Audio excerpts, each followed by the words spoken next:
Hey, good morning, good afternoon. Depends where you are. Thanks for taking your time to join us for today's webinar. My name is Eddie Lee. I'm the product line manager. For today's speaker, we have a Chris Hoffman is our technical manager for the EOC line. But if you have any question, you can leave the question in the Q&A section. Chris and I will do the best to provide the answer to after the webinar. So this I'm gonna hand over to Chris. Good morning. My name is Christopher. Introduce myself. I've worked with Ingenious for a little over a year now. I have a background working.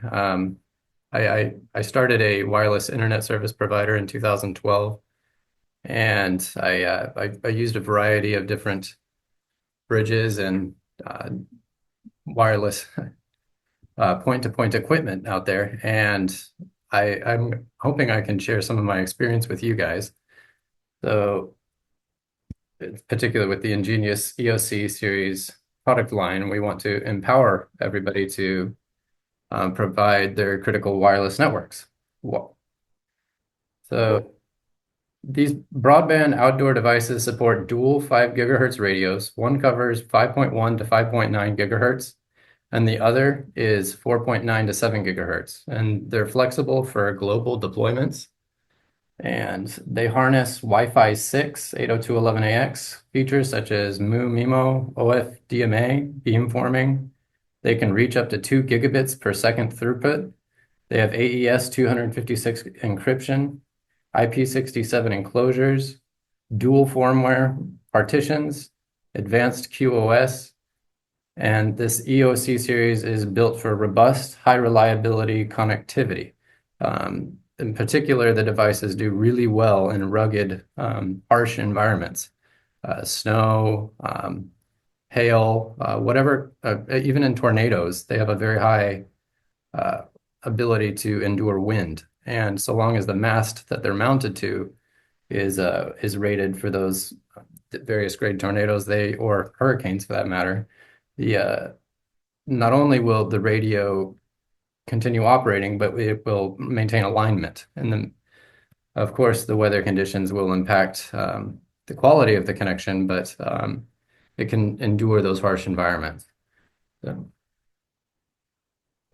Today's webinar, we're going to highlight the ability to solve last mile connectivity challenges and power mission critical networks. We'll explore hardware, software tools, and real world use cases. And I'll open up at the end for some Q&A. So if you look here, we've got the EOC 655 base model, which is our model that's got external antennas for both radios. You can point the antennas in two different directions. Each radio is fully configurable on its own. And for all intensive purposes, will operate as two independent radios. You can set them up for redundant links. We're working on a feature in the future to enable symmetrical communication, which will enable you to perform multiple hops and still accurately have VoIP conversations due to that full symmetrical communication, which would normally be associated with fiber. So we'll be opening the door to that, as well as Wi-Fi 7 in the near future. So if you look to the right, we've got the EOC 655, the C18, and the C23 models. The differentiator here is the number, or the letter C, as well as that number. This indicates that there's a flat panel antenna on the front of the device.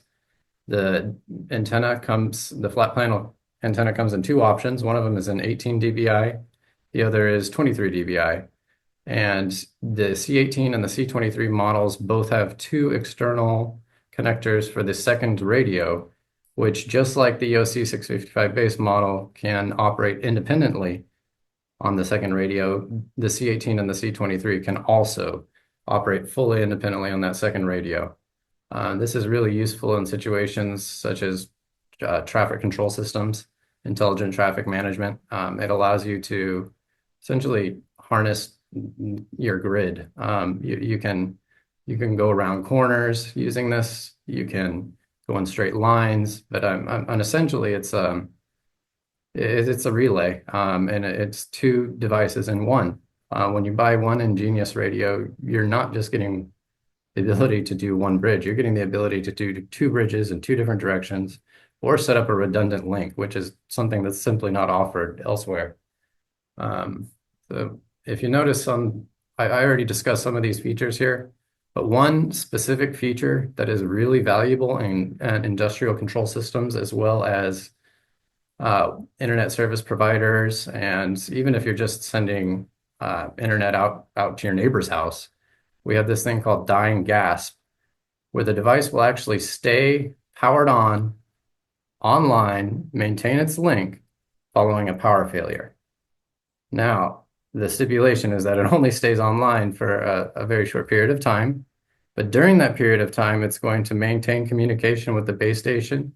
It's going to notify the base station that there was a power loss and any other information that might be relevant towards the reason why that radio antenna pair went down. This is extremely valuable in industrial control systems for the primary reason of response times. When you combined this dying gasp with the redundancy of two independent radios, your industrial control systems will not only stay online 24/7 and have a backup, but you're going to be instantly notified. And you're not only going to know that the radio went down, but you're going to know why. And it's going to tell you basically all the information you need to know to triage and set a priority for that specific response time. In critical systems such as energy and water, this is a really big deciding factor on whether or not you're going to get that contract with the water department. So we highly encourage you to pay attention to the increased logging features, which are going to make your business more efficient. You're going to spend less time diagnosing and less trips out to the site. I mean, you'll be able to fix things on your own time, which is something that's really kind of unheard of in the control systems world. So we highly encourage you to really place a high value on this, because it really is a high value to you and the company you're working for. So we'll move on here.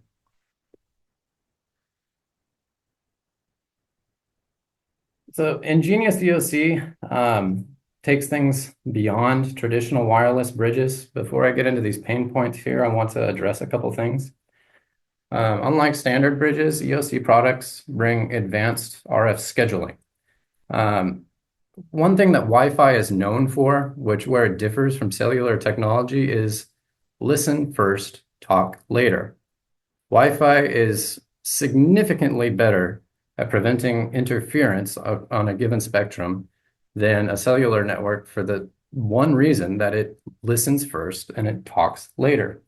So with the way that Wi-Fi accomplishes this is with RF scheduling, TDMA, time designation, and our EOC product uses a specific proprietary scheduling system where all of the radios are going to be trading their schedules with each other, and they're going to efficiently be able to divvy up, I guess is the right way to say it, a given spectrum and all the channels within it.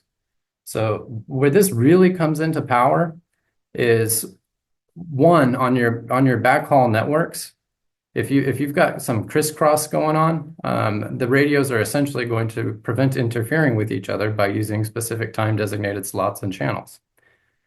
Another area where this is really, really going to benefit you and your customers is when Wi-Fi 7 is fully taken advantage of. You'll be able to establish links with multiple antennas to essentially speed up your connection. And with this distributed antenna system, our proprietary scheduler will essentially work significantly better in a realm that's very new. Wi-Fi 7 is a new realm. It's a new spectrum. And there's a lot of competition in there. And by having this proprietary scheduler, we're essentially able to set our connections apart a little bit from the standard and ensure reliability. We have no shortage of users who have used our indoor Wi-Fi 7 equipment and been very happy with the improvements that they get in terms of less interference and maintaining high quality connections. Hey, Chris, so basically what you're saying is our TDNA or our proprietary is gonna improve the efficiency, right? In this case, right? Significantly. Significantly. And Yeah. and this it's really, really important, Eddie, in a grid style city. Because you're going to have overlapping signals. And I'm sure everybody listening to this is very familiar with the fact that when they open up and do a scan of the wireless networks near them, there are numerous wireless networks broadcasting SSIDs, and even more than that, broadcasting without an SSID. And all of these networks have to play fairly with each other. So our proprietary scheduling system is going to set us apart in those really dense environments, whereas some might not consider it reliable given those variables. Ours will exceed.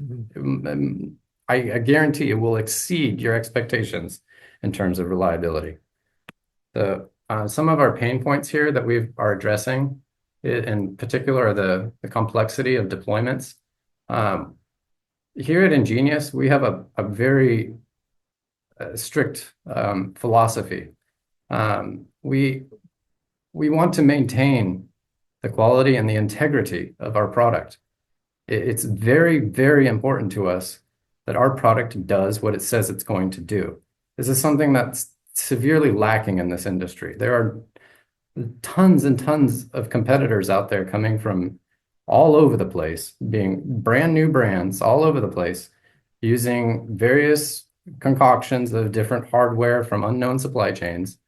And unfortunately, the regulation is not there to make sure that whatever they say their equipment is doing is actually doing. So it's so important to do your due diligence in the Wi-Fi world and make sure that everything you're working with is laboratory tested, or there's a good chance you're not going to get what the specs say you're going to get.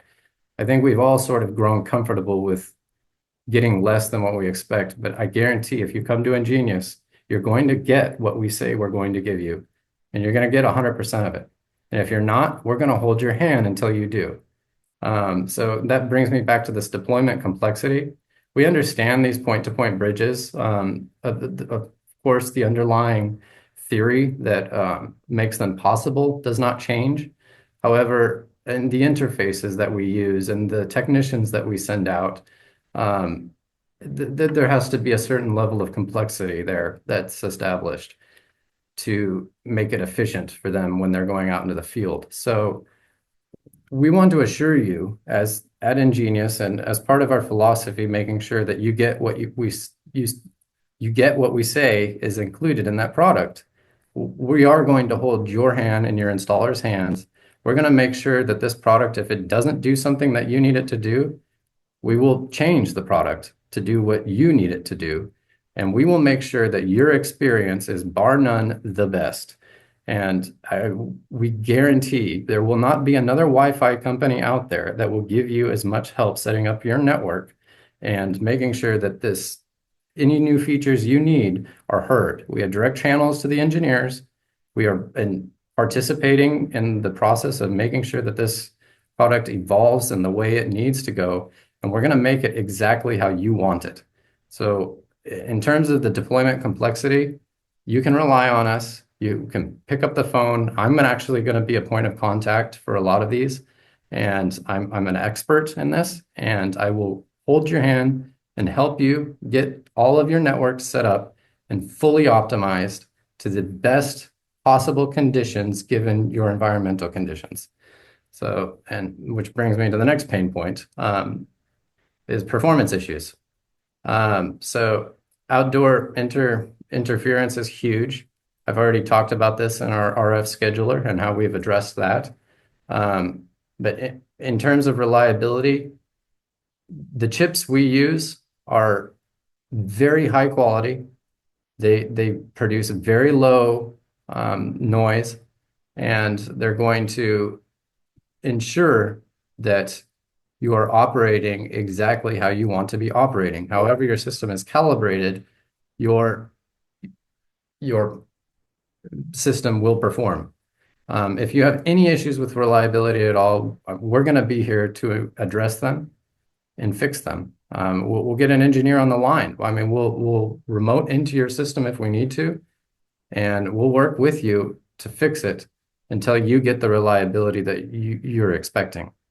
And understand, when you reach out to us to get more information about this product, we're going to set the level of expectation for your reliability, given your environmental conditions that you'll be providing us. So you'll be able to get a lot of information right off the bat just by reaching out to us. And we'll give you the levels of reliability given your environment that you can expect, and we'll follow through and make sure that you absolutely get those. And moving on to the spectrum inefficiencies. This also ties into the RF scheduling system. We have also addressed this in having the dual radios. By having the dual radios, you're going to be able to eventually do link aggregation, which will increase your bandwidth significantly. We also, in the channels, have, in our RF scheduling system, significantly improved the amount of time that high-quality connections are maintained. As interference comes in, the system will automatically shift channels around, and there will be zero lag, and there's also zero delay in DFS events. So if there's a radar going off, and your bridge is not going to go offline for reasons that you probably have experienced setting up other bridges in the past. So lastly, the multi-tenant complexity. We have a management system called SkyPoint. It's a very useful system. It integrates with the GPSs inside of the units as well. There's a lot of security features in there as well. They allow you to kind of geofence and maintain and see the status of your network in real time. SkyPoint is a pretty powerful piece of software. We also want you to know that we're fully compatible with SNMP management systems. We will hold your hand. We'll give you files that are necessary, MIB files, whatever you need, to make sure that we are integrating with your existing management system. Our engineers will work on it and make sure that it integrates. This is an enterprise product. We are going to make sure that it works with your management systems. We're also in talks about enabling CWMP for our internet service providers, which is something very important to them. If you're familiar with it, I'll be taking questions at the end, and you can ask me any questions about it that you'd like. We'll move on.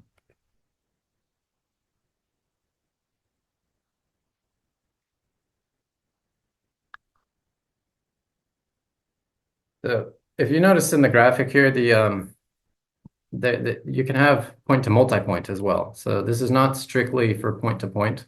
The radio can handle concurrent connections. On top of that, having the two independent radios with pointed in two different directions, you'll be able to manage a very wide array of stations with one. I mean, you'll essentially double the angle that you're able to cover when you're pointing your external antenna out there. So, which kind of brings me to our critical infrastructure applications, and kind of tying back to how well they perform in harsh environments. And they're IP67 rated, which means they're not going to have any water go inside of the device. They could be fully submerged for up to 30 minutes. They're surge shielded up to 6,000 volts and have very high-grade encryption at AES 256. And with the dying gasp, our GPS and the compass sensor, you're going to be able to mount all these antennas up on your pole, and combining that with the ability to cover a wider angle, you're just going to have less equipment to take care of. in your most critical environments. So, and they're going to be very safe as well. So it essentially is going to it's going to open up the areas, places where you wouldn't be able to install an antenna before, you'll be able to install an antenna now. So that brings me to my next topic here, which is specific about the reliability as well. There's dual PoE ports, which means if PoE on one port goes down, the other port can power the device. There's a few different solutions out there. We can provide more information. I'll answer questions about solar backups, battery backups, inline battery backups for PoE that can be added to these and improve your experience. But in any case, we have addressed the issues of power supply, and we are working to ensure that the device has multiple levels of redundancy in terms of power supply. And we address that with the two PoE ports. Is a PoE injector including in this product? Yes, it is. You will get a PoE injector. We'll have some pictures of it at the end. There's a surge protector built into that PoE adapter as well. So it's a very rugged PoE adapter as well. It's a metal PoE adapter, not your traditional plastic one. It dissipates heat significantly better than the plastic ones do, and it'll last longer. So we'll move on to the next slide here. So this is the automatic RF corrections. This is partly what enables zero-weight DFS, but it essentially allows the radio to jump around in different areas of the spectrum on demand. And it uses an intelligent monitor and uses intelligent information about your environment it'll actually learn about your environment, and the more time goes on, and it will use trends, patterns, and other forms of interference that are entering your RF spectrum to intelligently schedule channels, designations, all of that nature. So everything that fits into the modulator and its scheduling of where and what spectrum it's going to use can be influenced by I suppose it's almost artificial intelligence. It's using real-time data and making decisions based on that data, and it's learning from its mistakes. So you're going to get not only a basic algorithm for avoiding interference, you're going to get an intelligent algorithm that is going to plan ahead to avoid interference. So if it catches a trend, it's going to plan around that trend. This is extremely valuable when you have a city that's got construction. You've got neighbors who are getting new wireless networks. Even if you're shooting the beam 40, 50 feet in the air above any residential homes, you're going to encounter certain types of interference that very often times are routine, and this will pick up on that pattern and plan for it and modulate around it. So we highly encourage you to do a little bit more research into our automatic RF corrections. I can answer any questions you might have at the end. I'll be providing my email too. So if you have a question that requires more detail or you need specific documentation, I will gladly provide that for you. Well, Chris, it sounds like this feature make system integrator or administrator much easier, right? So the system do the auto RF correction is kind of worry-free for the system integrator and manager. Is that? That couldn't be a better way to describe it. I'm sorry I didn't describe this better. But in a city that's changing, and that's what I was kind of touching on in construction. But as things change, they're always changing. This device will adapt.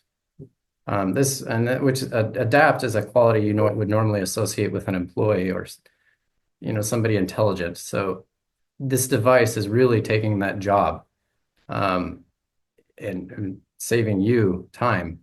And it's also going to improve your customer satisfactions. I'm sure we've all encountered that scenario where a customer reaches out and they're saying, "Oh, between the hours of 2 and 3, I get all this interference," and you, as the installer, have had to create a schedule to shift around channels during that time period. And you'll no longer have to do that. You'll no longer have to even respond. And it'll become one of these services that just operates silently in the back end and makes you money. So we highly encourage you to take advantage of this because it's very unique and you won't find it elsewhere. So this again is some more information on our point-to-multipoint scheduler. The density of environments, as I was saying before, can change. So the ability for this radio to adapt as those densities change is just extremely valuable. And it's nice to be able to press a button that will do a site survey and calibrate your antennas for that specific moment in time. But to have an antenna that will constantly monitor the spectrum and constantly make adjustments for you is it's really invaluable. It's cutting edge. So and it's going to improve your users' experiences, and it's going to make this significantly closer to being like fiber optics or Ethernet than the bridges you've probably been used to. Again, this is the zero weight DFS. It prevents any kind of interruption with your client's experience. It's a lot of times these DFS issues are also patterns that can be planned around. It's going to reserve specific areas in a list so that if it does encounter an unexpected one, it's going to shift immediately within a millisecond, and you will not notice the shift. There's zero weight. So, Well, Chris, maybe you can talk about a little bit DFS, why our partner or system integrator need to choose DFS in what scenario? Maybe you can talk a little bit about the DFS. Not everybody who set up wireless bridges may be familiar with this. And Eddie's right, I do need to touch on this.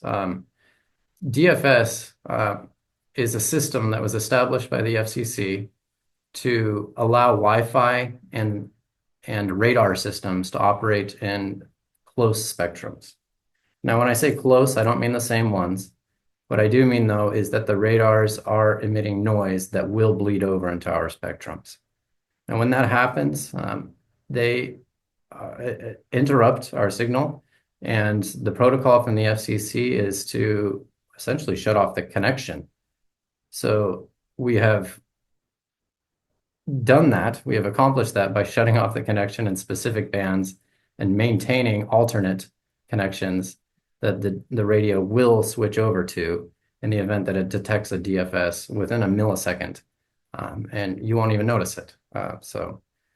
And again, this also ties into the intelligence system and the ability for it to schedule. Yeah, I guess in some scenario, in the congested environment, they have no choice, right? Sometimes you have to choose DFS because some channel is being pretty noisy, right? So yeah, that makes perfect sense. Yeah, just to explain a little bit more, Eddie's explaining how there are designated DFS channels. If you programmed a bridge before, you've probably seen them in your channel list.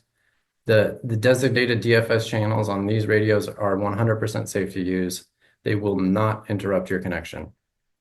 So you do not need to avoid using DFS. Awesome. Again, this is the Dying Gasp. It integrates with our SkyPoint.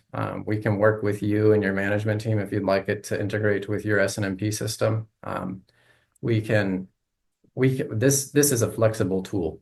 Dying Gasp, it's incredibly useful in the way that these radios will stay online momentarily, even after a power loss, to be able to send that message of why the device went down. If you've got the redundant links and you have this in your event logs, it's going to save you a lot of time. You're probably familiar with Ping Watchdog, so you know when you might be familiar with Ping Watchdog, which is a service that essentially just pings a specific IP. When that IP doesn't respond, it sends you a message. There's numerous watchdog systems out there that will send you text messages or emails. However, a lot of management systems build it into their management system to have the watchdog. We just took it a step farther with the dying gasp. It's not the base station is not the device doing the monitoring in this situation.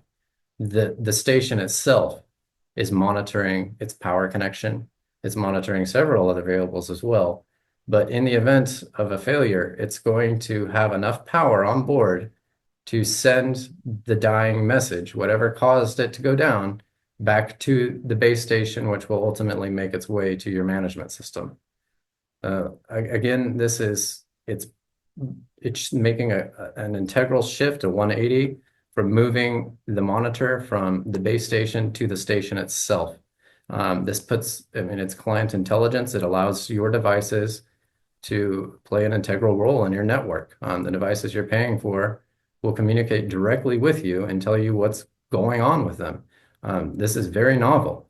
It's not something we've seen before in wireless technology, aside from some cloud systems, but it's very new to be able to stay online even during a power failure. Yeah, Chris, it's like you mentioned earlier, like it is kind of improve the efficiency, right? If you get the alert, for example, as a administrator, you get the alert, you know this is a issue causing by the power outage, so you don't have to spend time to keep troubleshooting, you know.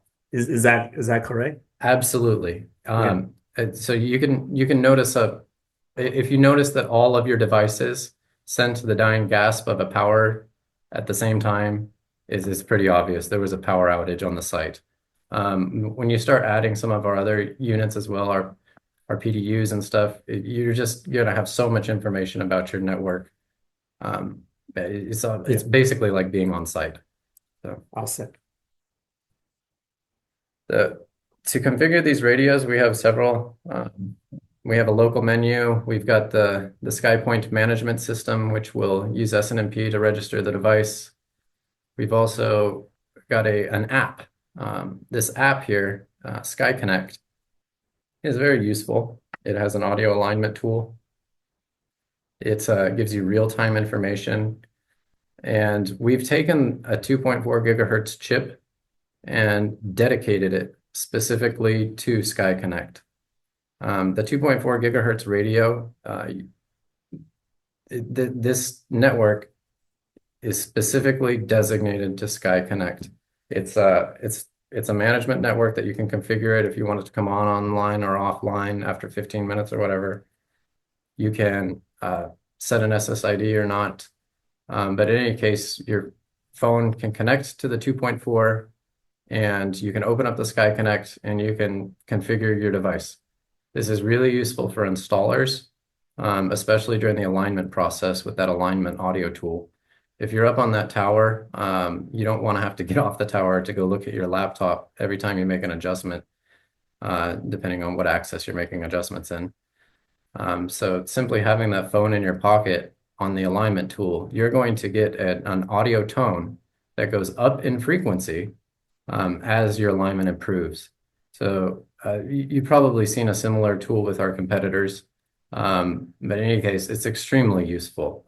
It ties into our senses and it utilizes more than two senses, and it allows us to be in dangerous critical areas, such as on a tower, and at the same time have access to important information such as the signal strength. And the way we perceive that is through a high and a low tone. As you move away in your alignment from the base station, if you're starting to point in the wrong direction, the tone will drop. And if you're moving it in the correct direction, the tone will go up. I personally have not used a better method for aligning devices. I've configured down to 1,000th of a radian and I've still gotten better results using the audio indicator. So I highly encourage you, if you haven't used this on other devices, to test it out with the EOC 655 or reach out to us so we can set up a demo or something for you. Because this alignment tool, it's so intuitive. It just ties into your hand movements and everything else, and it's going to make it much easier to set up and train your technicians.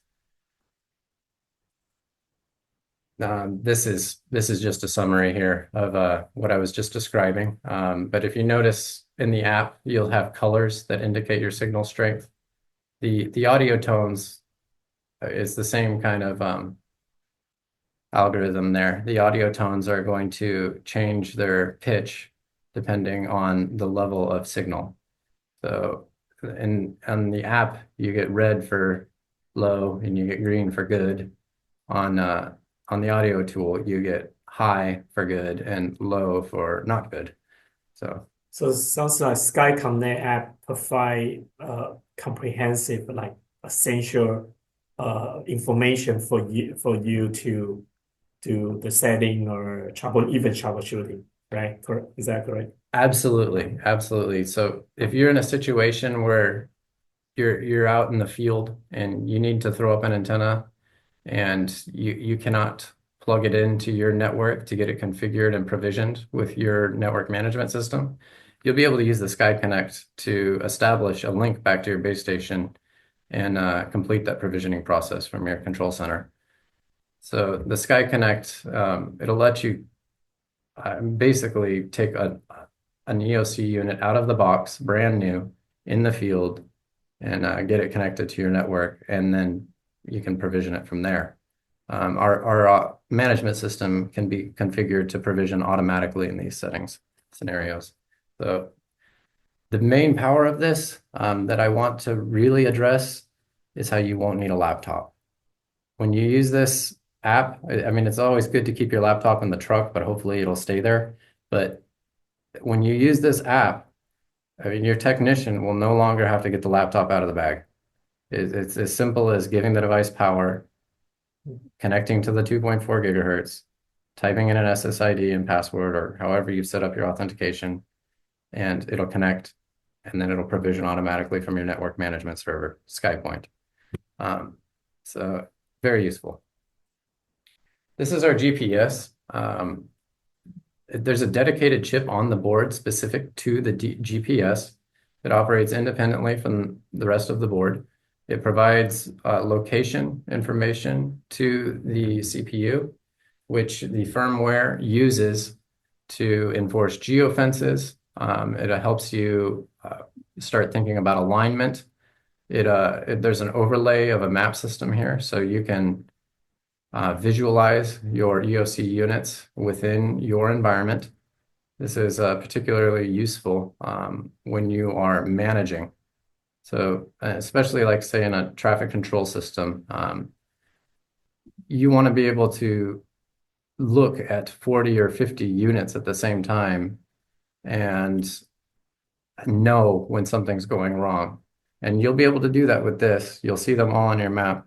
And the little icons are the transmitters of data for your radios. And those icons specific to each radio and where they fall on the map will give you information about the relevant radio.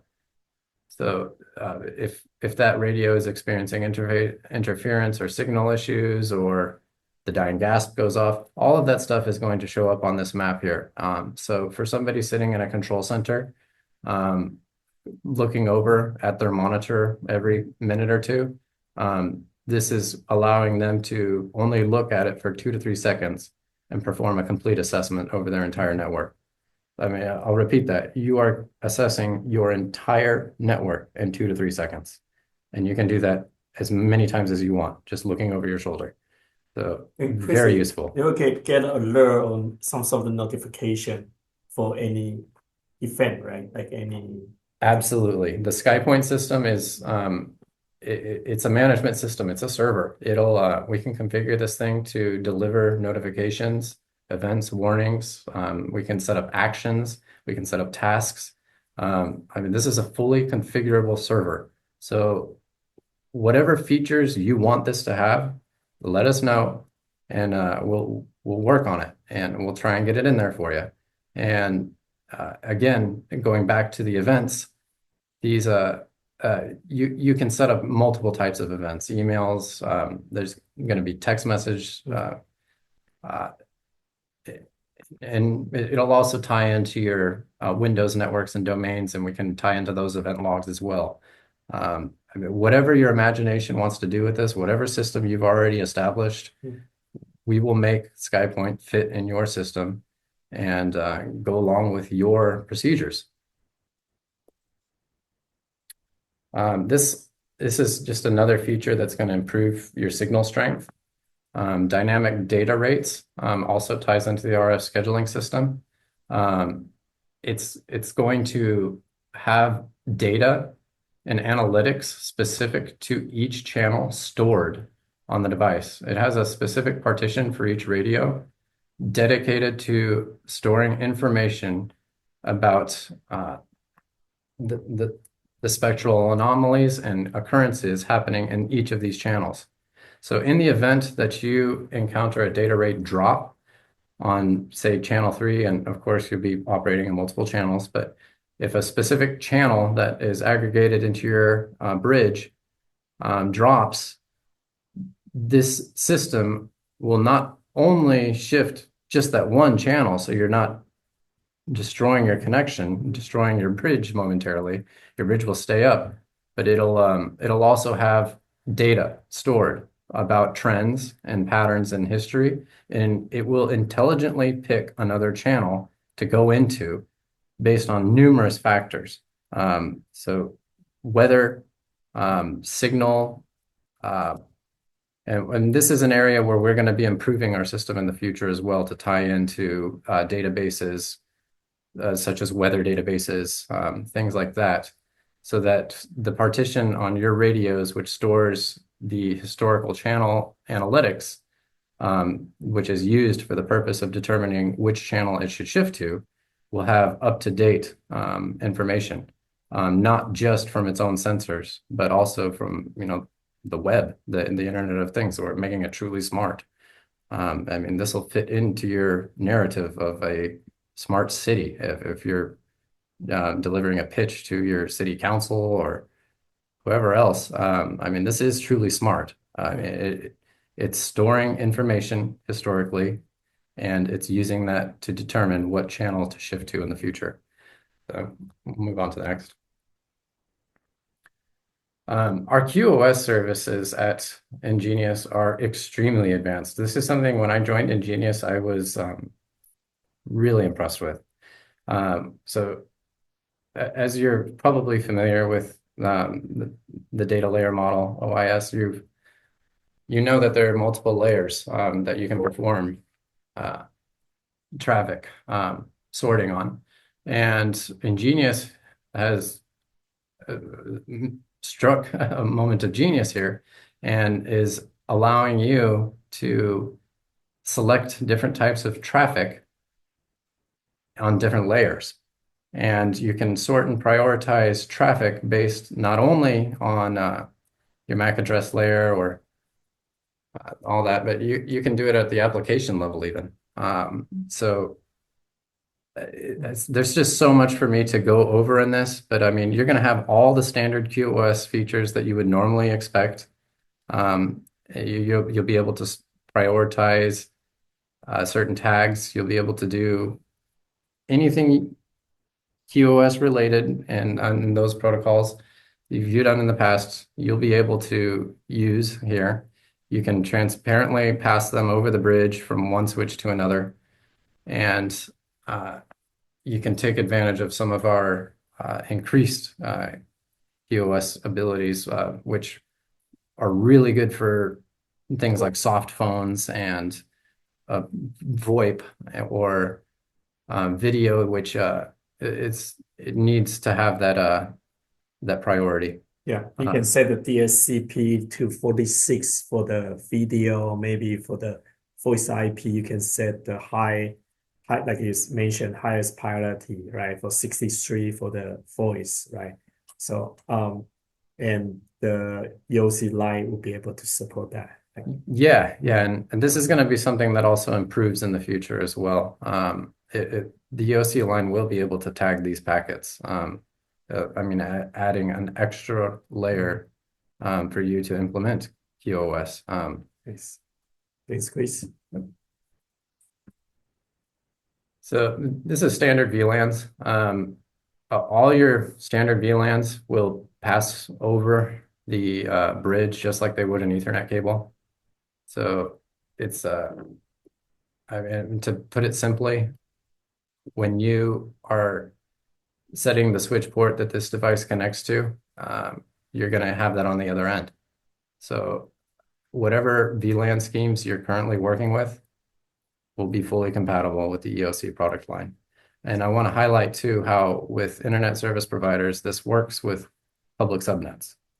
So if you are doing dynamic routing in the public world, you'll be able to pass those subnets over the EOC bridges using VLANs, just like you would with an Ethernet cable. So Chris, basically you say this EOC line is transparent. You will pass all the traffic, including the VLAN or any other traffic from one to another, right? So it's transparent basically. Absolutely. And this is an area where might be a pain point that you've had in the past where you have had certain multicast data that didn't make it across the bridge. You've had some sort of multicast to unicast conversion going on that was screwing with your network. It was having unintended results. You won't have that. It's a fully transparent VLAN. We've enabled a new feature too of having a management VLAN as well for your EOC devices. This is very flexible. So if there's anything you want us to improve on that we haven't thought of yet, don't hesitate to let us know. This is the same thing with your multicast conversions. It's going to handle those really well. This goes back to the IP67 rating. If you're familiar with the IP67 ratings, that number 7 is the important one. That's it's waterproof. I mean, you can take this device, and so long as there's an Ethernet cable plugged into it to block the hole for where the cable goes through, and it needs to be the right diameter Ethernet cable as well. You can always use electrical tape to increase the diameter of an Ethernet cable. But so long as that point of ingress is taken care of, you can fully submerge this device underwater. We haven't tested it yet. Maybe you'd like to, but you could probably establish a bridge underwater. We'll leave that up to you guys. But on top of that, we layer it with AES 256 encryption, which is going to increase in the future as we start increasingly moving into the quantum world, which is going to demand higher levels of encryption. Currently, 256 is way more than enough to deal with the current levels of quantum and cluster parallel computing technologies out there that operate in the cloud that might be a risk towards your encryption. Pretty much anything beyond 32 is going to be very secure. We've taken it 4 steps higher at 256. So going into the management side of things, we'll just kind of briefly touch over the ability to configure the radios from multiple areas. This really serves to illustrate how the device itself is where the configurations are housed. While there are numerous configuration platforms, there are numerous management systems available to you with SNMP, as well as SkyPoint is the system we offer, and we will fully configure for you if you decide to go with it.